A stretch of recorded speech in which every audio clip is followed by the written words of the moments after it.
Hello everyone. In this video, we're going to be taking a look at an article from NPR that was published on October 21st. This was written by Anya Jimenez, and I'm surprised that NPR has actually published this article. Look at the title here. Are the risks of reopening schools exaggerated?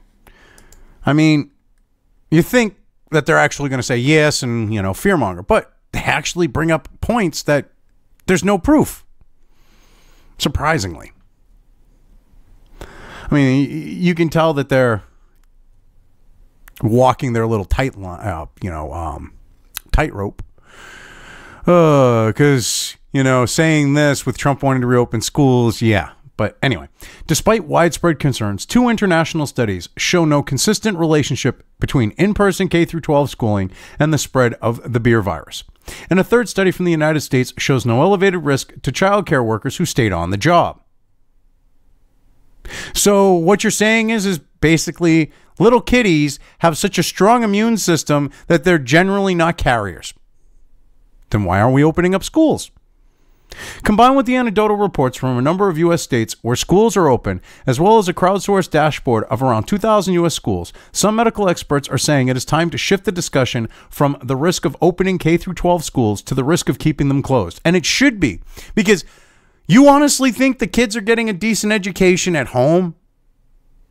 Actually, they're probably getting a better education. What am I saying? Because they don't have the constant indoctrination going on, which is why you had all these teachers like, parents, you have to sign, you had these school districts saying, parents, you have to sign these things that you're not going to watch or pay attention to or listen in to your kids' lessons.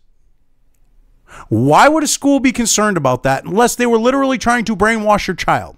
But a lot of school districts did pull that shit, trying to get parents to sign off on not listening into the lectures and shit like that. Because if you look, they kick kids out of like Zoom meetings and shit like that because they were Trump supporters or they had a BB gun and they called the cops on them. Just stupid shit like that, like retarded shit.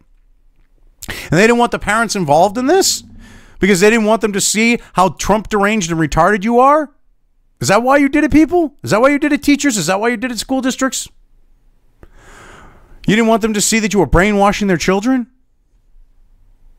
You think they would be for this because they're realizing they're losing their grip on children. So you think the teachers would be like, shit, we need to get back in and keep indoctrinating these kids. But instead, they would rather sit on their asses and get paid for their 8-month-a-year job where they make more money in 8 months than most of the parents of the students they fucking are there to educate, not indoctrinate. But hey, whatever. As a pediatrician, I am really seeing the negative impact of these school closures on children. Dr. Daniel Dooley, a medical director at Children's National Hospital in Washington, D.C., told NPR. She ticked off mental health problems, hunger, obesity due to inactivity, missing routine medical care, and the risk of child abuse on top of the loss of education. So wait a minute. Okay. Hunger and obesity, you got polar opposites going on here. Depends on the community, I'm assuming. Okay. Missing routine medical care. And all right, which on that one, I thought all the medical professionals said you couldn't go for routine medical care. Because, grandma might die of the coof if you do. We got to make sure that we don't have people going in for normal medical shit because, we need those people to be able to handle all the people that are going to be getting sick and dying of the coof. Be honest on where that they're not getting their medical care from came about. And this idea of a higher risk of child abuse. So what you're basically saying is parents are shit, and the less time they spend with their children, the less chance they're going to get abused. That's kind of what you're backhandedly saying. But anyway, on top of the loss of education. You mean indoctrination? Because that's what most of these kids have been getting is an indoctrination, not an education these days.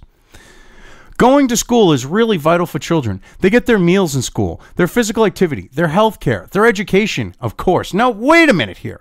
They don't get health care at school. Physical activity? Most schools phased out gym. What the fuck are you talking about? Okay, you only have some children getting their meals offset by the fact of getting lunch in school and breakfast. You try to make it sound like it's a large number of kids, like it's almost every child in this fucking country, which would mean that they're getting fat would be bullshit. Oh, they're getting fat from inactivity. Well, which is it? They're starving and malnourished, or they're getting fat and obese because of inactivity. See, you throw that word salad out there, you got two contradictory, opposing things in it, and no one questions you on it. While agreeing that emerging data is encouraging, other experts said the United States as a whole has made little progress towards practices that would allow schools to make reopening safer, from rapid and regular testing to contact tracing to identify the source of outbreaks, to reporting school-associated cases publicly, regularly, and consistently. See, you gotta love this. This is where NPR kind of tries to flip things around. Okay? Well, we can't do it because we don't have... They're literally saying that there's very little risk, but we need all these things in place, even though there's very little risk. And the idea that we need to have, okay, all these things in place, which we do have rapid and regular testing, which the idea of rapid and regular testing, they literally want all these kids to have swabs shoved up their noses on a regular fucking basis. Whether they show symptoms or not is from what it sounds like, okay? Contact tracing, we have contact tracing. It just doesn't go to the levels of, like, say, South Korea or China. And on the note of South Korea, you know, oh, look at South Korea. South Korea doxed and put their own fucking citizens in physical fucking danger. That's what you're calling for with the idea of what you want to claim is contact tracing. It goes beyond the point of contact tracing. Okay, it goes to the point of doxing and putting people's lives at risk. Do you know how many people got put at risk because of that shit? Because mobs started going after them in South Korea? Is that what you want? You want the mob mentality to condition people? You want people to have their lives put at risk? Because that's the type of contact tracing that you idiots want. You want them to dox people. Shit like that. Violate their rights, their constitutionally guaranteed rights, in the name of fighting the beer virus. It doesn't work like that, though. And this idea of, like, to reporting school-associated cases publicly, there's a privacy concern. They can say there's an infection and that they're going with the people and they're going to test them. That's the most they can do. What do you want them to do? To dox a fucking child? Because it kind of sounds like you do. We are driving with the headlights off, and we've got kids in the car, said Melinda Bunton, chair of the Department of Health Policy at Vanderbilt School of Medicine, who has argued for reopening schools with precautions.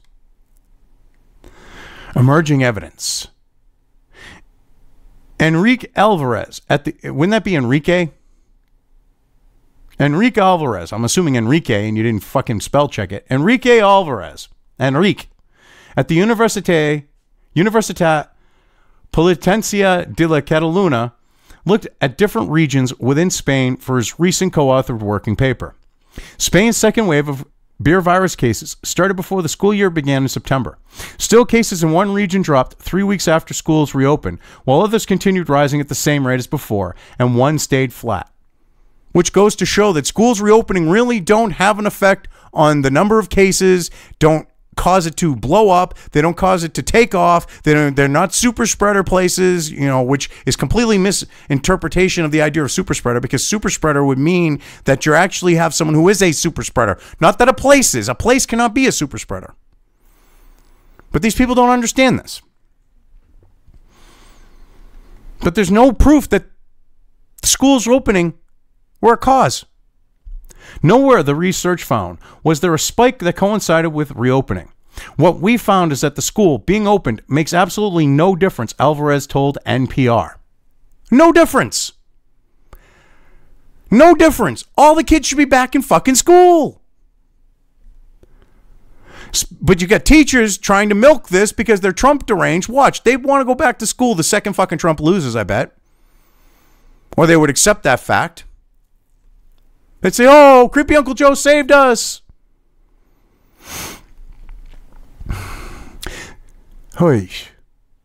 Spain does extensive contact tracing, so Alvarez was also able to analyze how much schools are contributing to the spread of the beer virus.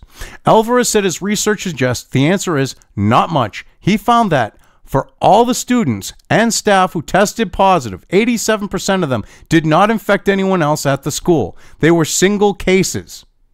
87% of them. Yeah, That's the significant number. You know that shit ain't going to be talked about here by the rest of the legacy media, which it's kind of funny that NPR will report on this, but they won't even go near the Hunter Biden shit, you know, that shows that creepy Uncle Joe is getting money from foreign powers. You got to love that. We are not sure that the environments of the schools may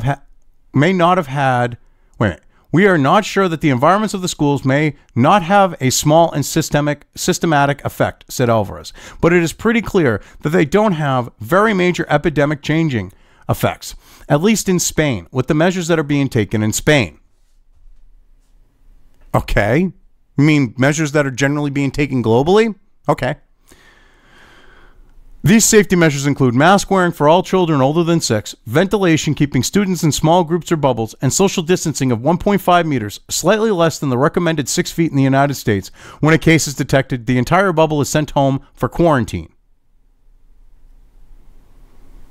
So basically, they're taking classes with these kids. They're grouping them together.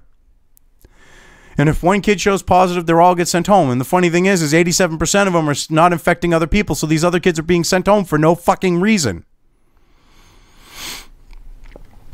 Insights for Education is a foundation that advises education ministries around the globe. For their report, which was not peer-reviewed, they analyzed school reopening dates and coronavirus trends from February through the end of September across 191 countries. Now, what's funny is you have them bringing that up and saying, well, it's not peer-reviewed. Data is data, okay? If they followed the idea of the scientific method when collecting that data, it doesn't matter if it was peer-reviewed, okay? You idiots. Oh, we need to have consensus on this. We need to have people's opinions. Opinions are like assholes. Everybody has one. And we've ruined science with this idea of having peer-reviewed consensus. Because peer-reviewed consensus is literally people giving their fucking opinions about the data. They're not looking at the data and saying, yes, it shows this, or no, it shows this. They go, well, yes, it shows this, but... And there's always a but with shit like that when they don't like the data. And they manipulate it with peer review. Instead of just letting the data represent itself. Oh, because we have to have these supposed experts go through it and give their opinion on what the data means, as opposed to letting it speak for itself. There is no consistent pattern that Dr. Rhonda Grubb-Zachary, who heads the organization, there is no consistent pattern Dr. Rhonda Grubb-Zachary, who heads the organization. It is not that closing schools leads to a decrease in cases or that opening schools leads to a surge in cases. So basically, then why are kids being stuck at home? Please explain. Some countries such as Thailand and South Africa fully opened when cases were low with no apparent impact on transmission. Really? Others such as Vietnam and Gambia had cases rising during summer break, yet those rates actually dropped after schools reopened. Really? Japan, too, saw cases rise and then fall again, all while schools were fully reopened. Really? But the United Kingdom saw a strong upward trend that started around the time of reopening schools. Oh, really? Well, did that have to do with schools, or did that have to do with other things going on? Considering in every other country schools reopening has not been a factor, I'm going to say there might have been other things involved with, it happening in the UK. We're not saying that all the schools have nothing to do with the cases, Grubb-Zachary said. What the data suggests instead is that opening schools does not inevitably lead to increased case numbers. So, that being the case, it's been, shown pretty consistent. Schools should be reopened. Kids should be back in school. Okay. They should be there with their friends. They should be in classes. They should be doing schoolwork and everything else in there. But the teachers are like wanting to milk this for every fucking thing they can because they're Trump deranged and they like the fact that they can sit on their ass at home and get paid for their 8-month-a-year job. Okay. And not have to put on pants.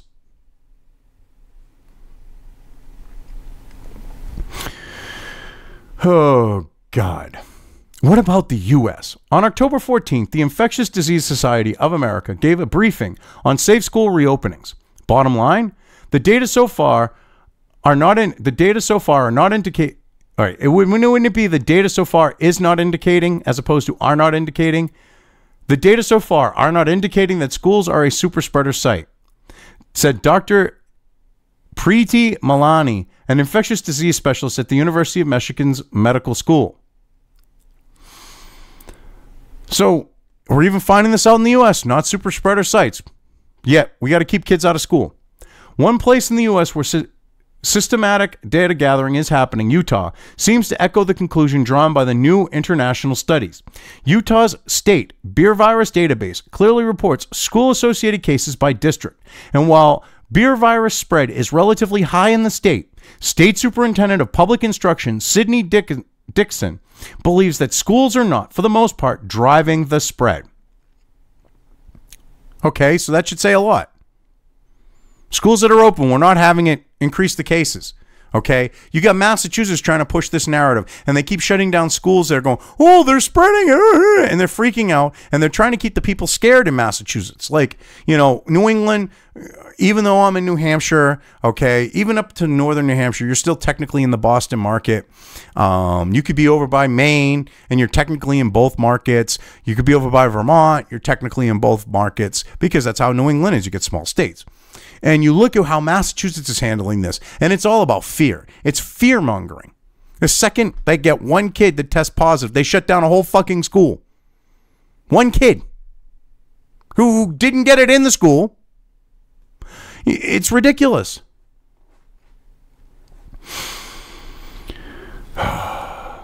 Where you see cases on the rise in a neighborhood, in a county, we see that tend to be reflected in a school, Dixon said.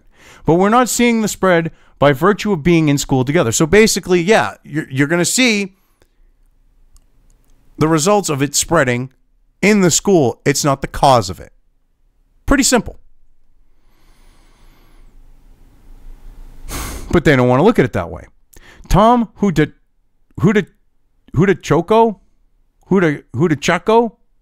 of the state's health department said that after both colleges and schools reopened in early September, there was a rise in cases among the 15 to 24-year age group. But with targeted public health messaging, those cases have started to come down. For the most part, Hudachoko said K through 12 school clusters have been concentrated at high schools. Which is kind of funny because young kids are filthy. I mean, I'm not going to say teenagers are much better, but young kids are really dirty. It should be massive spread of virus by their logic, but it's the high schoolers. We have had some outbreaks in middle schools. They have been far less frequent, and elementary school numbers seem to be one-offs here and there, which should tell you a lot about the whole beer virus. And these clusters, including one large reported outbreak with at least 90 cases, have largely been traced to informal social gatherings in homes, not classrooms. Alvarez in Spain also said that clusters among young people there have been traced to social gathering, among young people there have been traced to social gatherings, including rooftop and beach parties. So we've been told, oh, it's schools spreading this. They're going to be the major spreaders. It's going to be schools. And it turns out it's from outside social interaction these people are getting it. Go figure. Few states are reporting school-related data as clearly as Utah, and that's a shame, said Button at Vanderbilt. One might argue that we're running really a massive national experiment right now in schools, Button said, and we're not collecting uniform data. How? Whoa. We're not running an experiment in schools. Returning kids to school, and they should not be treated like it's a fucking experiment. If there's no reason to be collecting the type of data that you want. They should be able to just go back to school and live their fucking lives. Get a little bit of normalcy in their lives. Kids need it. They need to have normalcy. They don't need to be turned into a fucking lab rat. Jesus. The largest centralized effort at such data collection in the United States, the unofficial crowdsourced Beer Virus School Response Dashboard, has gotten a lot of publicity, but it is self-reported and not a representative sample of schools. No, it's just a bunch of busybodies, a bunch of Karens. Button and other experts said it is likely that the dashboard is biased towards schools that are doing an exemplary job of following safety precautions and are organized enough to share the results. Oh, really? I think you're going to have more of a situation where you're going to have the Karens reporting the infections more so, because that's all we fucking hear about in schools are the infections. We're not hearing about these schools where it's not spreading, which seems to me is all the fucking schools. They take one case at a school or 2 or 3 cases. They ignore the fact that they were all hanging out together, went to a coof party, got sick, and then they say, oh, it spread from the school. That's what they've been doing with every school in Massachusetts that they've been shutting down. You don't think that's happening in other localities across this country? Bullshit.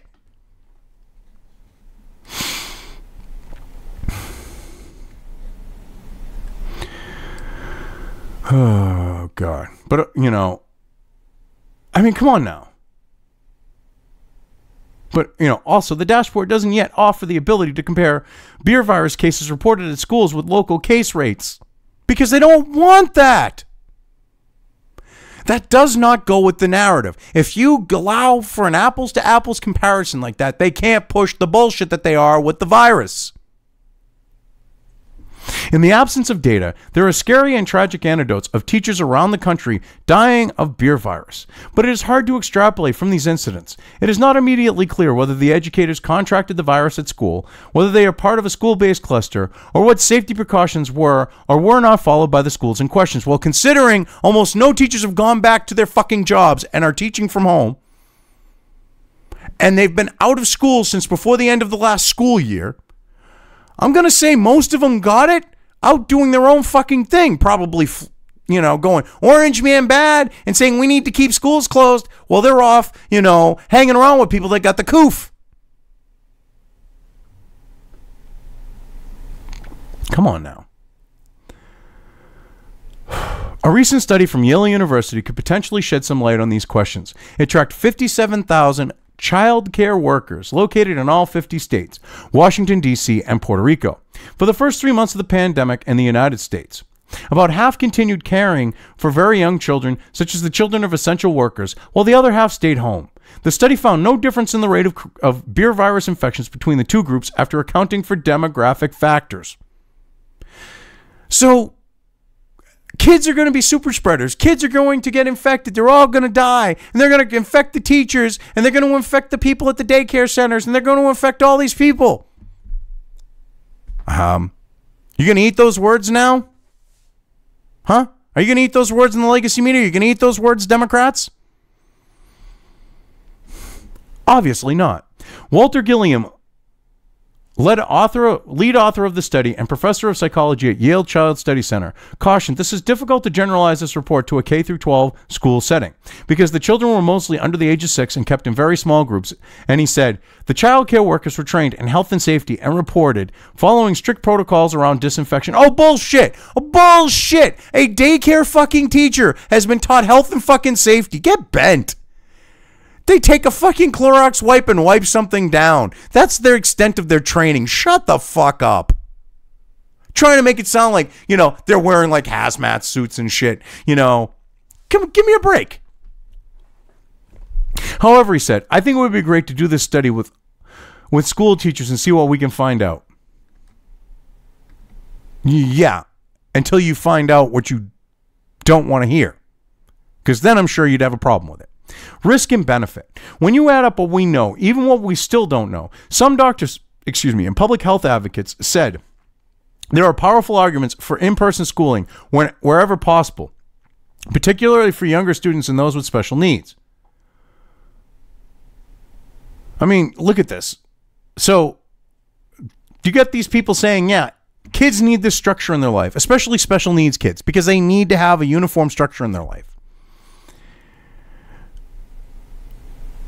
And they're like, well, some doctors and public health advocates are for it. Most people should be for this.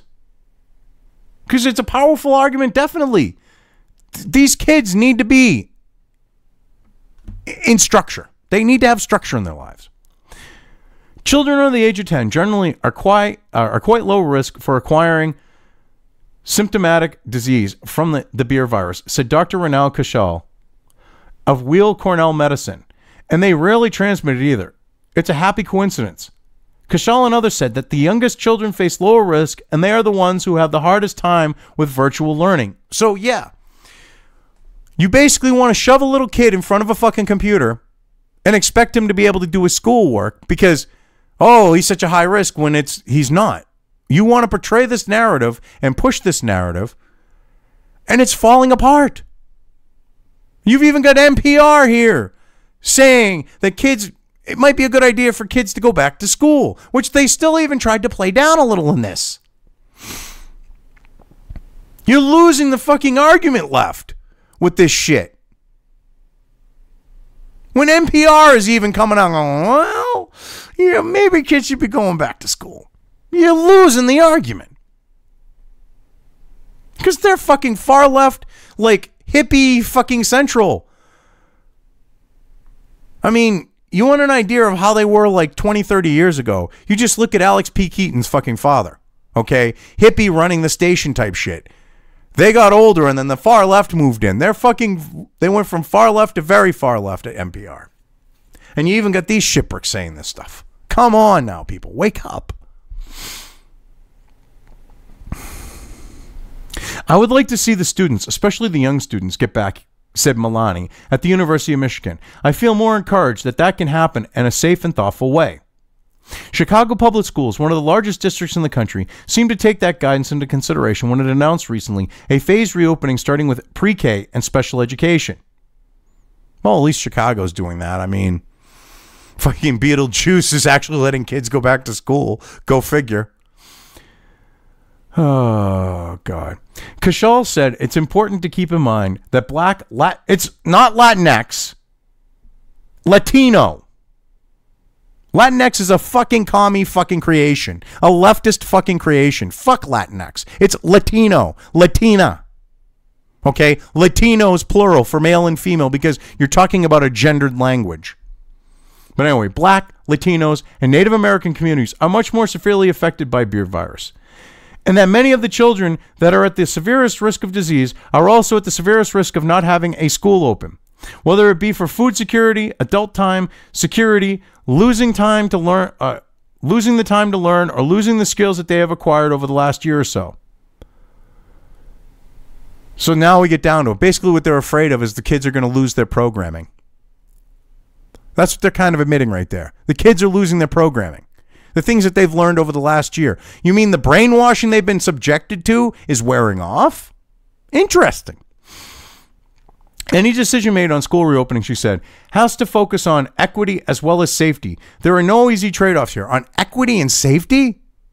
Excuse me? So we have to bring in race, creed, color, and everything else? Because that's what I'm assuming she's talking about with equity. When you literally have, her talking about this idea of, with the kids here and, she's a leftist, so a lefty. So to me, it looks like that.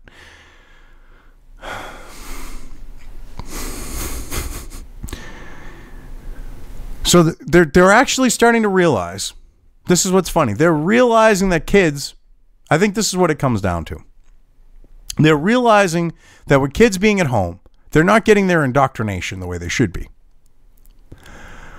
They're not liking the fact that they're not getting with them, they're not having the time with them to indoctrinate them, to brainwash them, to push leftist talking points and propaganda and lies, which propaganda is usually lies, just of a different sort. But the power and sway that the left has had over these children is weakening because they're not in school. When you have them go and say, well, they're losing the skills they acquired over the last year or two, or they're losing the time to learn, or losing, the time to learn. What are they learning? Indoctrination. The skills that they've learned. Oh, to buy into leftist bullshit, because that's kind of what's going on with school. And this idea of focusing on equity, no, we should just be focusing on safety. The equity thing is bullshit. If it's safe for them to go back to school, then they should be going back to school. Equity be damned. Because the whole point is they should be in school, period. I mean, I don't like the idea of them going back with the indoctrination and shit, but I'm hoping a lot of parents will see that their kids are actually doing better at home and will be, keep them at home to school them. Anyway, I just thought this was interesting that they're now walking their shit back, saying the kids can go back to school. I think it's because they realize they're losing their influence and sway over them. Anyway, I've covered this well enough. I'm leaving things here.